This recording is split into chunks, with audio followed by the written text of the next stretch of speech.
Hey guys, before we get into this episode, I'd like to give a slight warning that we interviewed a former homicide detective who does get into some more graphic content as she talks about the cases she has worked. We hope you enjoyed the episode. Thank you. Hello everyone, this is Real Life Experiences podcast.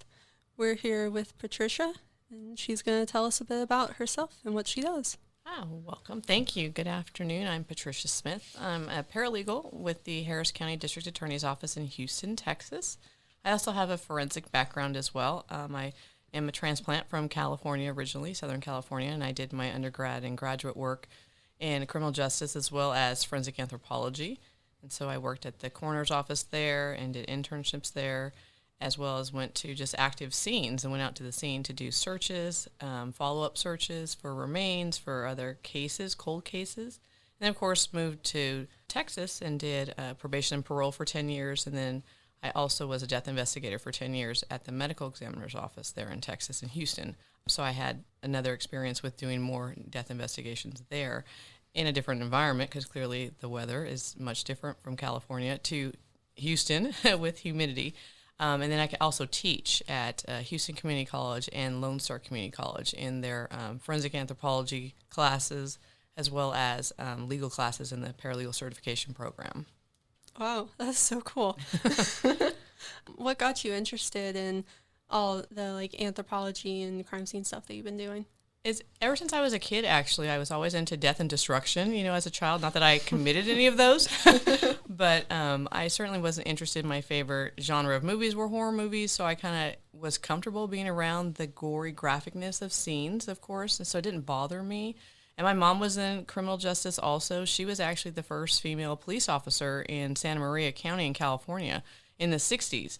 So that was kind of inspirational, her being a female, being the first, and her being in law enforcement and then criminal justice, because she moved on to probation and stuff after that and did it also forensic nursing later on in life. So I kind of had that inspiration from my mom. And I'm like, oh, that sounds cool. I want to do that. Plus, it's always something different going on. So it's really, you never know what's going to happen today. And so I think that's part of it, especially if you get complacent or if you just get bored easily. And that was kind of me, a little restless as a kid. I was very active and into sports and things like that in clubs when I was in school and younger. So that kind of inspired me to just get into a field that I could actually not have to wonder what's going to happen. It's always going to be something different. I'm going to be shocked and wowed pretty much almost every day. Wow, awesome. Yeah, I kind of get that whole being into crime scene and watching murder mystery shows when you're younger. Mm-hmm. And I was kind of teased a little bit for that. It's that's so weird. You're into death as a young kid. It is weird. It's kind of awkward. They're like, wow, you're kind of creepy. It's no, it's not that kind of weird. It's just a fascination and in a respectful way too, because you're like, wow, you don't want to ever experience that. But then having that early on in life, you kind of really start to understand and view people and human nature and how you interact with each other and see what people can actually do to one another. And that can be the downside of this type of work, is that you really see how people treat each other. And these are people that you love. These are family members. These are friends. And yet they still hurt tremendously, and they inflict pain on people that you supposedly care about and love. So it's hard to see that, but it's reality too. It's out there. And you're able to kind of handle that and then get some kind of, not closure, but some resolution to the family members too when you're out there doing scenes and dealing with this type of environment, whether it's in policing or probation and parole or even just the death itself. So you're able to kind of compartmentalize that, but you're doing a service because you're trying to figure out what happened and get some kind of solutions to the family and those that are left behind. Mm-hmm. Is it ever difficult, having to talk to the family about a death, especially if it's a child of theirs? It very much so. That's probably the hardest part that you learn, and there's no way to really learn that other than to do it.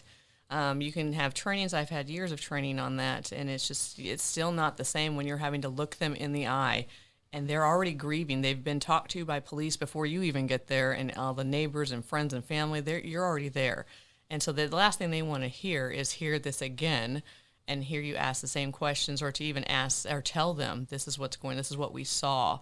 Especially if there's injuries on a child, especially if it's a child, but any kind of loved one, but certainly if there's injuries or there's some kind of traumatic death to this person, and you're having to tell them that, And it's very hard for you as an investigator just to kind of compartmentalize and not be emotional. It's hard to not do that. That takes the hardest part of you. And then, of course, going back to my office or in the car, I break down too. Some of these scenes are pretty horrific or they're just tragic. Not that death isn't tragic overall, but when you're seeing someone young, especially, and it's something that's very violent or devastating, and you're having to be the strong one. Even for law enforcement, I've seen law enforcement break down, and they're just having to leave. They have to walk away and go because they can't handle it either, because, no one wants to do that, but you have to take that role on, and you have to tell them. You have to be professional and empathetic to them and say, this is what we see. We're going to help you as much as we can and be as empathetic as you can. And give them that time. Don't act like you've got to rush out the door, even though you kind of do. You want to spend that time with them and make them feel comfortable, at least have some kind of, because all they want are answers. Family members, they just want answers. And you can't really give them to them at that point, but you're giving them your time, and they appreciate that, and you're honest with them.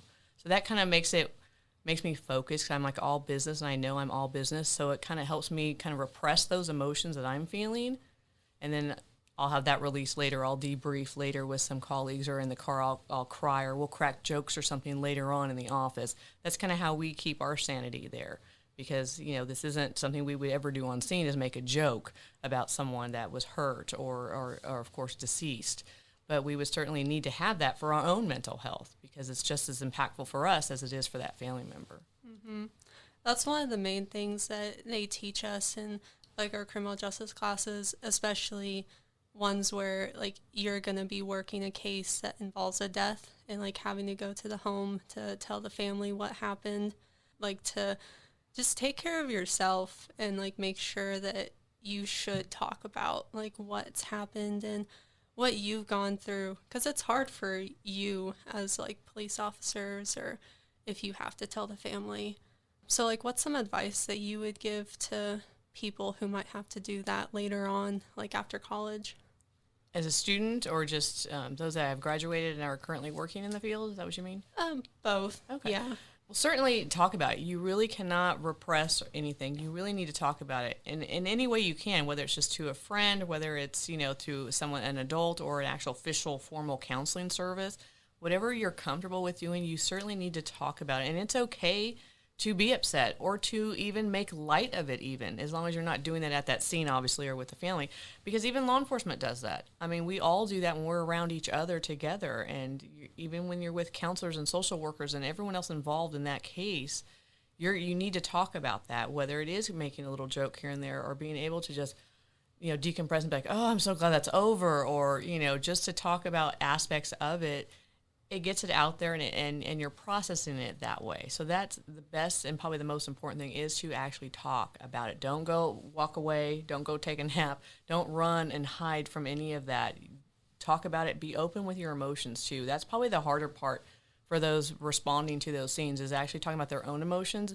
It's one thing about talking about the scene itself or the case, or how someone else reacted, or how maybe your colleague reacted. That's okay too, and you want to do that, but you yourself needs to do that too. You need to actually explain, or at least say, wow, that really was hurtful, or that was shocking, or that, I felt butterflies in my stomach.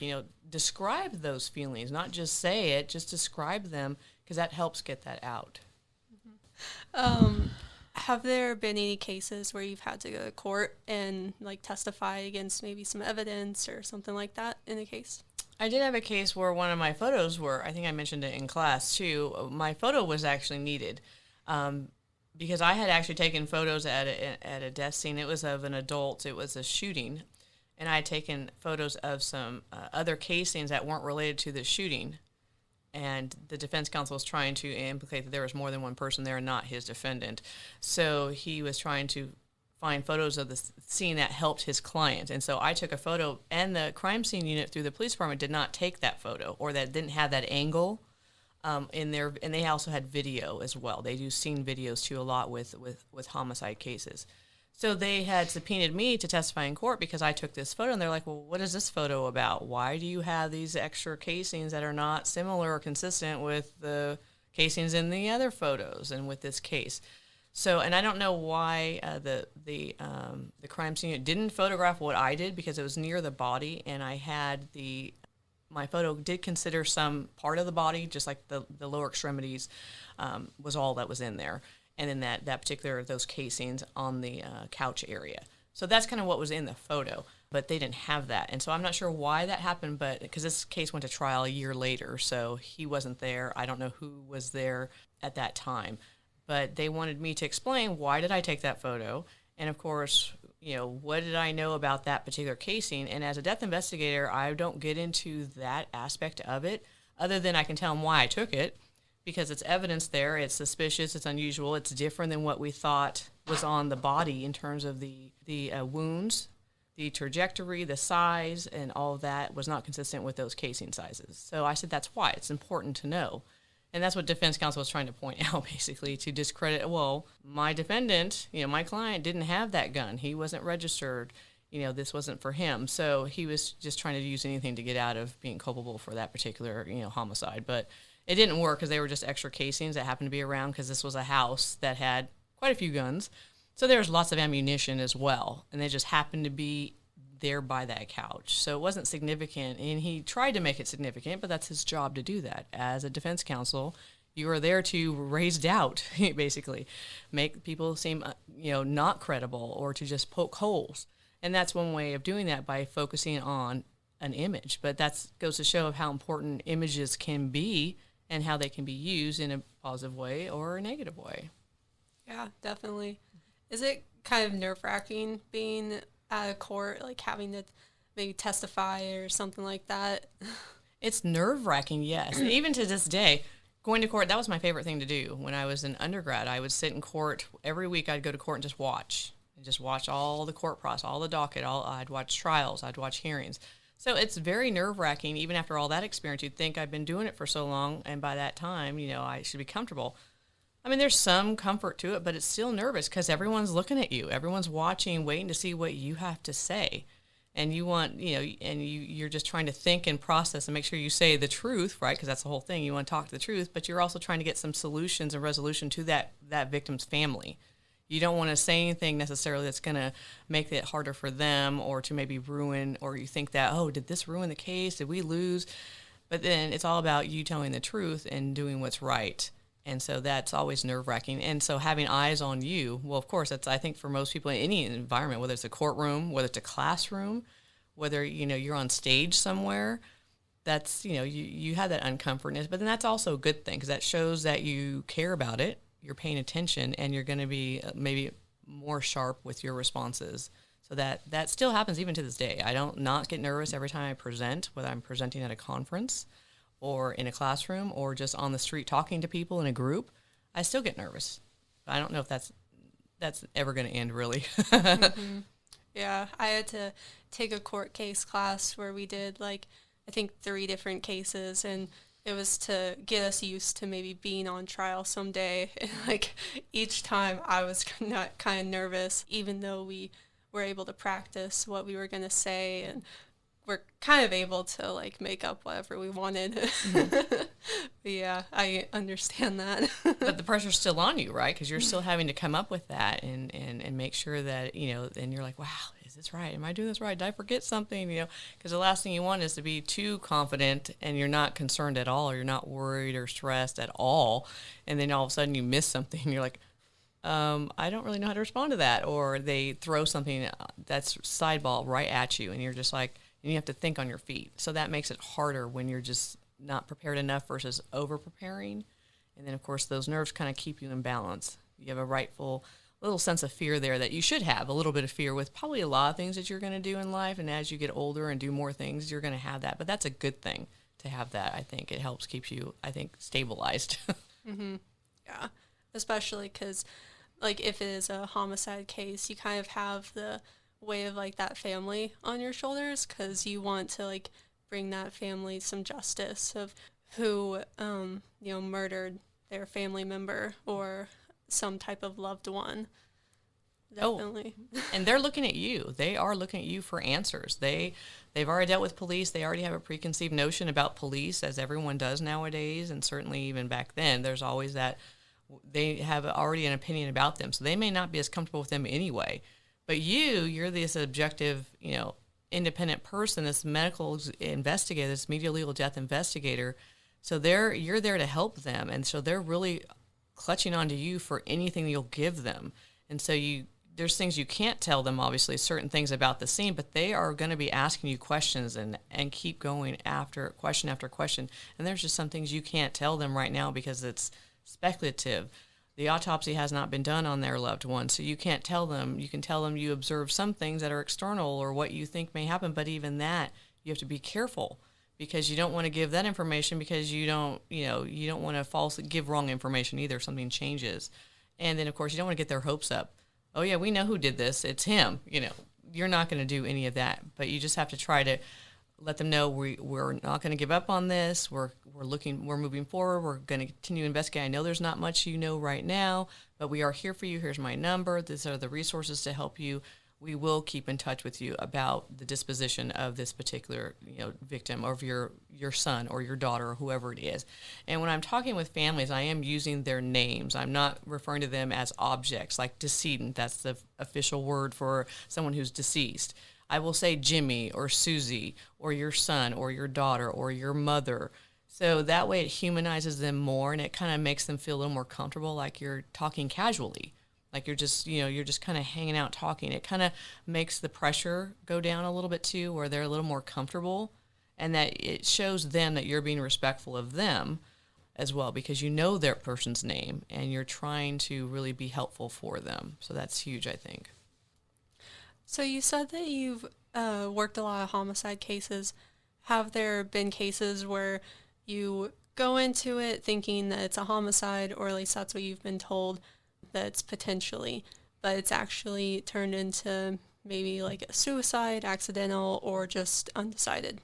That's actually a great question, because yes, that has happened, and I've presented on that at conferences, where it's those scenes that are, these scenes are not what they seem to be. And there was a scene, it was actually a 19-year-old kid, and this was in Texas, in Harris County, Texas, and it was a hanging, actually. And he had such and this was in a park in a neighborhood. It's one of these small subdivisions that have little small parks. And it was a tree. He was hanging from a tree. And you see the little table there that he was standing on. And he had this very elaborate knot in the rope that he used to throw over the tree branch to tie around his neck area all the way down through his belt loops of his jeans to the front where his hands were in front of him. Okay? And there was duct tape that was used as well. So the rope was tied in this really unique way with this duct tape, which the crime scene unit thought they reported as a homicide. They're like, yeah, this is a problem. We have a homicide here, because they found duct tape on a bench in the park that was about probably 50 feet away from him. So they're like, okay, how'd that duct tape, and it was the same because they compared the tear marks at the point it was cut. They compared that with it without manipulating the body. They could see it because the tape was on the outside and it was right there in front. So they could just hold it up next to it, and it was the same thing. So they were really concerned that this was a homicide because there was such an elaborate tie. The way they tied that rope. This kid looked this up online. It turned out he looked it up online. But it was so elaborate. It's like, well, no, who's going to do that? Most suicides are not going to be that controlled. And so they immediately suspected that, and there was no other evidence indicating, the family didn't indicate any kind of suicide ideations. None of that was going on at that time. So then I'm there on scene, I'm arriving, I'm like, wait, there's something wrong here. This is just, it's too. So I'm kind of following the loop, and I'm kind of drawing it out, like doing like a little map sketch to kind of see if I can, without manipulating too much I am manipulating him a little bit, but you never untie. You never untie any kind of ligature, you leave it in place. So you would cut it if it's attached to something like a tree or a bedpost. So you would cut it at some higher up at that level, and so then lay it down. So then I was able to actually kind of look through it to see how is this knot tied, and to see this is actually only one knot, and it's the way it's looped around to how he did it to secure his hands. And then his hands in the front was the last tie knot. And because they were close together, he could do it himself. And the duct tape was already kind of wrapped around him, and it was looser, but it was tight enough because he could do that himself. And that was the final, what he did do, because when you obviously hanging yourself, your body's reaction, you're reacting to that, you're going to jerk up, you're going to try to stop, right? Your body's to defend itself. You're going to try and pull off your hands. If they're free, they're going to try and pull at that neck, that ligature. obviously he made sure he couldn't do that by tying his hands together and tying them tight enough close to his belt loop, his pants, where the zippers are all right there in front. And so we were able to determine that. We went back to the house and interviewed the parents, and he had just broken up with his girlfriend. He was, he was working full time, just broke up with his girlfriend, was upset and depressed about it. And he ended up leaving a note, but they found it on his computer. His computer was on because we went back to his house and we did, we looked in his room. His parents let us in there because that wasn't officially a scene, but they gave us permission to go in there. Looked in his room. We looked for journals. We looked under everything, drawers, whatever we can find to see any kind of notes of notebooks or anything like that. And on his computer, he had a note in there that he was so depressed from her breaking up with him that he couldn't do it anymore. And so he felt he needed to end his life, and he didn't want to do it at home. And we found out the table he would use to stand on was the table he took from his house, because the kitchen had the same table. There was like 3 or 4 of them little tables that fold up, like collapsible tables. So that kind of, we're like, oh, this is not necessarily a homicide anymore. We're kind of getting more information about his mental health, his state of mind, and that he was writing, these letters to her. We found some other images, photos of her, and comments on the computer as well as in his phone, and then some pictures and things around his room. So that was helpful for us. And I insisted with law enforcement, because law enforcement didn't initially go over there because that's not part of the scene. They didn't know. They had no idea who this kid was at the time. So by this, we've developed his identity. We determined who he was. They ran his fingerprints. He had a wallet on him, no other property on him, just his wallet with his ID and some random cash and things like that. So they went to his parents' house to notify them. Do you know where your son is? That was horrible. But law enforcement did that notification because they thought it was a homicide. So they're going to automatically do that. I can't recall a case off the top where I did that notification of a homicide, because those are usually more in-depth, and the detectives are there and handling that, and they want to interview the parents because they may possibly have information about who did it. So at this point, they were letting us in, and I was with law enforcement for the first time in that house, in his room, doing all that. So we were kind of discovering this. It's probably not likely a homicide anymore. And then when we actually got the body back to the lab, they did the autopsy and everything else, and they actually looked through the rope and cut it off, and then they sectioned it out and did all that. That it was a very significant. We had a pathologist who used to be a merchant marine, and they tied knots like that all the time. That's what they do on boats, apparently. And we learned later that this kid did an internship the summer before on a ship, and he learned how to tie knots, and apparently something they practice. I didn't know that. I was like, oh, interesting. They practice doing knots. And so that's where he learned how to do that. So he knew that was a skill he learned. So that was more reassurance to us that this is not a homicide. He didn't have any background. There was no criminal background, no issues there. The only mental health was the depression issue. And then certainly the trigger was the girlfriend breaking up with him. So that scene definitely started out because there was a lot of law enforcement there. The homicide team came out in full force. You had, photographers. They had video there, and they don't always video every scene. So you had more resources out there because they thought of what it thought it'd be. And then the more the investigation goes on, the more that we're there, we're examining the body, we're giving them more information about this doesn't quite look right. And then we were able to determine together, all the agencies of all of us there, that it was actually a suicide. And then the pathologist confirmed it based on the injuries and how the ligatures and everything else that they reviewed. So that was kind of a cool case. And I actually presented on that at the American Academy of Forensic Sciences a few years ago, one of their conferences.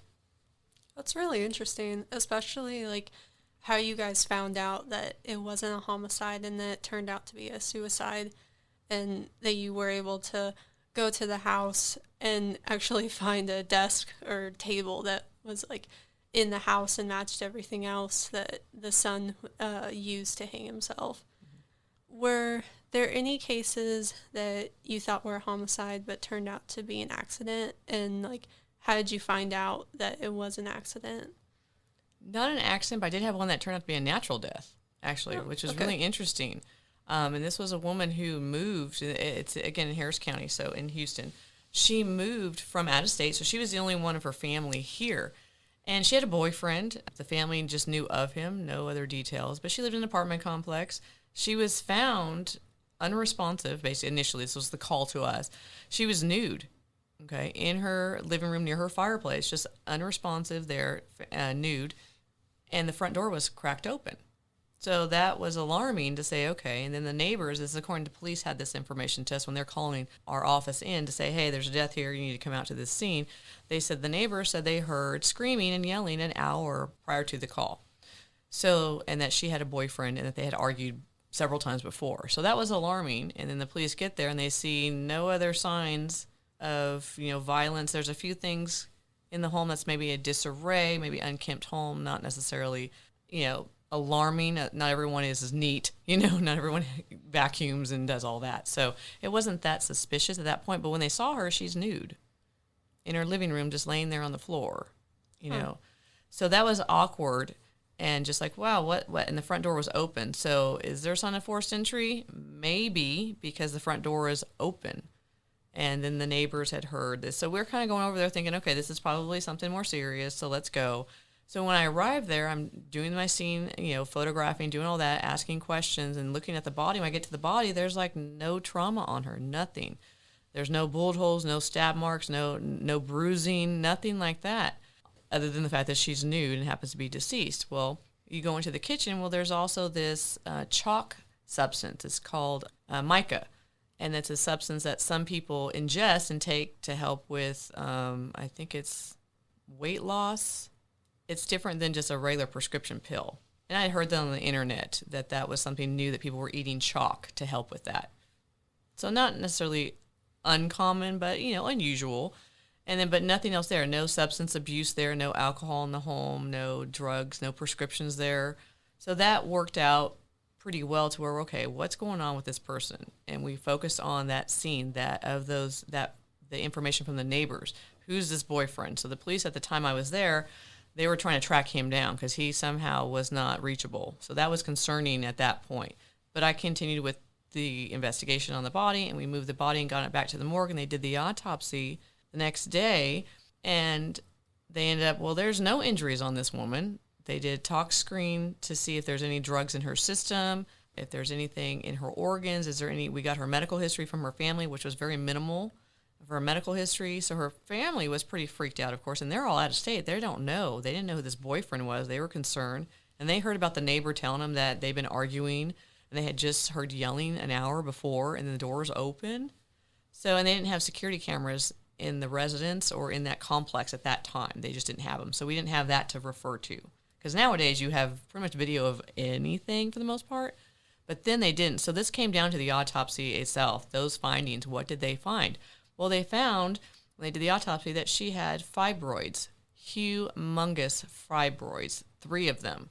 And if you don't get those removed, those can be certainly take you to infertility issues as well, but they can obviously end up causing your death as well because they get too big, and that's what she had. They were measures, 3 different sizes, but they were really huge, the size of a baseball, a grapefruit, and then like a softball kind of size. So those are huge fibroids that she had.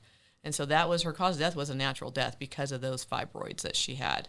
So that was completely a fluke. It was like, wow, that was real unusual. And then I actually presented this case also at the Academy. It's one of their annual conferences also, and I had the images that I showed of the actual autopsy of those fibroids to show just how big they were. It's like, how could that fit in there? There's that many inside, her uterus area, and it's just like, these are huge. So she must have been in a lot of pain, and apparently, according to the neighbors, we found out secondhand, that yes, that she was complaining that she was having abdominal pain frequently. Her periods were not regular, so she was having these other issues that were kind of an indication of there's some medical issue going on, but she never went to the doctor because that's something that they could have seen and tested for, and they could have removed that she could have certainly survived, but she had just moved there, so she didn't either have insurance at that time, and so she didn't feel comfortable going to the county health, but she just didn't do it. And her mother, when we talked to her mom had no idea that she had any of that she had any kind of abdominal pain, had any issues, because she would have encouraged her, hey, go to the doctor, go get checked out. As women, we have wellness exams every year. We're supposed to, right? That's commonplace for most of us, but not everyone can do that. Not everyone knows to do that. And she had something that clearly could have been fixable because they could have removed those surgically. And again, fibroids take time to grow. Those are not something that just snap, you have them one day and then they're gone the next day, or they get huge the next day. Those things usually typically are slow growing. So she had those for a while. So she was having symptoms for a while. And then unfortunately that ended up ending her life. They were trying to figure out why was she nude, you know. And then you think about it, well, in a lot of places, California or even here in Missouri, it's cold right now, right? You're not going to be nude necessarily prancing around your house. Well, remember, this is Houston. 9 to 10 months out of the year, it's hot and humid there. To see someone nude is not uncommon. It's very common for people to be in their homes nude, but certainly even to be outside with very little on or, you know, even nude.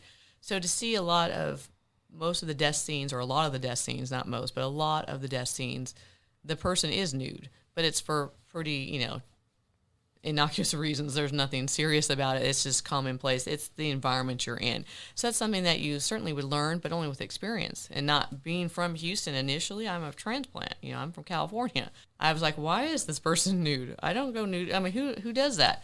But again, it's always hot there, so it makes more sense that you'd be nude. And so that ended up being insignificant at all to the entire case when it was something that they focused on initially. So that kind of changed things too. But it gives you a different perspective. And but that was definitely an interesting case that we had. Wow. Well, thank you so much for sharing your experiences with us and even telling us about some cases that you've worked. Like, that's so cool. Even the weird ones. Well, those are usually the most memorable ones, and they get the most attention. And but those are pretty cool. But thank you. I enjoyed being here. Thank you so much. Yeah. Is there any advice that you could give to maybe graduating students who want to go into criminal justice field? Oh, absolutely. I would say keep interning. I would say volunteering. Keep at it. Keep at your studies. But certainly volunteering, because if you're not sure kind of what area, there's so much you can do in criminal justice as a whole. And there's other other fields that also overlap with criminal justice. There's a forensic side to most everything. Like my background's forensic anthropology. Anthropology, you can just be in the field and go look at primates all day. Well, there's a forensic side to that crime scene side to that, where you can get into those cases. So I'd encourage you to intern or work for free, even volunteering. A lot of places do that, and as a student, especially one that recently graduated, you can have that opportunity, and they want to see that. They want to see that interest, that excitement. That way, you know, and yes, it's a couple weeks out of the month, or it's a day or two here and there. It's worth that time and that free service you're giving them, you know, or that sweeping that floor to get that experience, because then you're going to learn what you like, and you're also going to learn what you don't like, because that's just as important as a student when you're learning to kind of see what you fit into and what you like is to what you don't like, because that's huge, because then you can rule that out. You're like, yeah, I'm done with that. I'm not doing that anymore. But that's good training for you, and it gives you that overall well-rounded perspective. So I'd encourage any kind of interning and working for free or volunteering, because that way you're really going to get, and it might slip into something else. And you're networking still. Remember, when you're doing those, you're still talking to people. You are communicating with people who are obviously already in the field working in that company or that industry. So you're networking with them, and you're showing them your interest. And that's what you want to do, that excitement and energy, or just your curiosity. They like that. They want to see that, and that's who they're going to hire. When they go and find someone, well, this one has a 4-year degree, you only have a 2-year degree, but you interned with us, or you were excited in the summer because I saw you here for a week. You're going to be the one that they hire, not the other person who happened to have that degree or that, you know, other experience. So I encourage you as just early new graduates to get out there and just try different things. Even if it's not quite in the same field, it might just be maybe a little neighbor to it, or try it anyway, because it's time well spent. And you'll learn that later. You might not now because everyone's so busy, but it is beneficial to you to continue to do that. Again, thank you so much for coming here and letting us interview you. It's been great. Oh, great. Well, thank you so much. So good luck to you too. Yeah. This has been Real Life Experiences. Thank you.